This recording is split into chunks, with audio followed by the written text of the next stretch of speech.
Friends नमस्कार जय जगन्नाथ शुभ सकाळ आपण मानक स्वागत करछु मोर यूट्यूब चैनल रमेश साल ब्लॉग्स को। तो फ्रेंड्स आज मो निज गाँ विषय रे किछि कहिबी।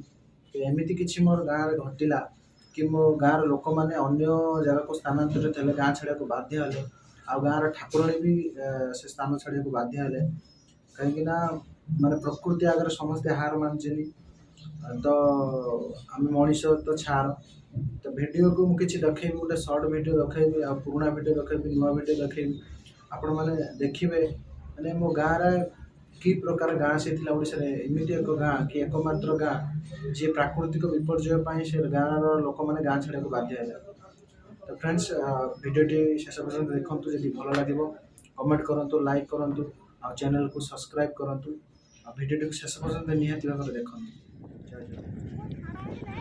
तो फ्रेंड्स देखंतु माँ पंचुगराईंकर मंदिर वर्तमान अवस्था पूर्वर कौन थी एवं कौन अच्छे आप साइड रे फोटो देखुं आउ एक फोटो आउ गोटे एंगल देखंतु ये फोटोटी माने केते दूर रे थिला समुद्र एबे समुद्र पूरा लहड़ी मारुची मंदिर भितर समुद्र पानी देखुंत भांगी देजी मंदिर को टोटाली।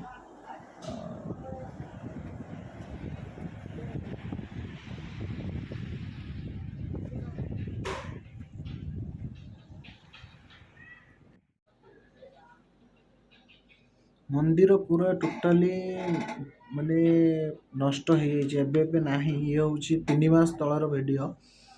तो देखंतु माने केते दुखर विषय कि जो जगार दिने लोक बसवास करुले ठाकुराणी को पूजा करुले से जगह माने प्रकृतिर तांडव लीला रे से जगह छारखार हो गला आ प्रकृति आगार तो आम कहीं किसी करें। एठी थिला सब गाँ थिला घर थिला एबे किछि नाही एठी भी थिला गाँ देखंतु नड़िया गछ ये सब गाँ रो घर बाड़ी रे नड़िया गछ एबे देखंतु ये जो फोटो देखुचंती आपने बहुत पुराना फोटो। तो एमती ही घर द्वार थिला एमती गछ लतार परिपूर्ण थिला एबे संपूर्ण निस्तब्ध हो जाइछि से एरियाटा आ बहुत दुख लागुच मध्य जेहेतु छोट बेलू आम सेटू बड़ होइछु। तो जिते भी असुविधा होना कहीं निज गाँटा समस्त को भल लगे। तो फ्रेंड्स देखुं आपण मैंने केमी समुद्र पानी मंदिर भितर पशि जाऊँगी आईभली भाव में माने जेकोसी माने टिके भी कौन होगला जदि पानीपाग खराब रहा लघुचाप होगला तो यही भाव में आम गाँव लोक मैंने बहुत भयानक अवस्था था कहीं माने ग्यारंटी न था कि आम जीवन कौ मुहूर्त न चली जापे कि माने ना। तो देखुं कौ भाई भाव में समुद्र पानी माड़ी जाऊँगी मंदिर को।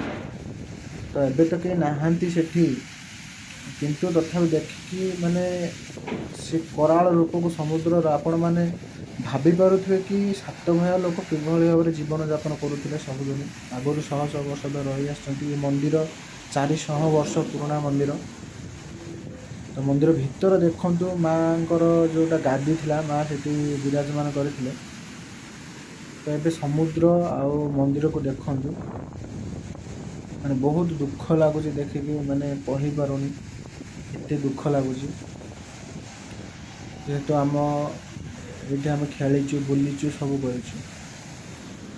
ये घर थिला ये घर नड़िया गछ देखंतु घर ढीह सब भी देखा जाउची समुद्र लहड़ी रे माड़ी जाइछि ता ऊपर बाली भी चढ़ी जाइछि ढीह ऊपर देखो।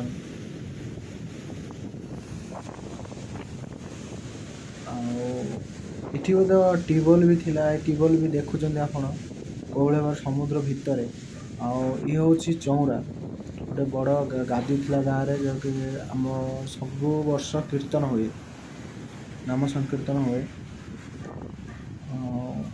ये वीडियो देखला पर आपण मानको जदि भल लगी तो कमेंट करंतु चैनल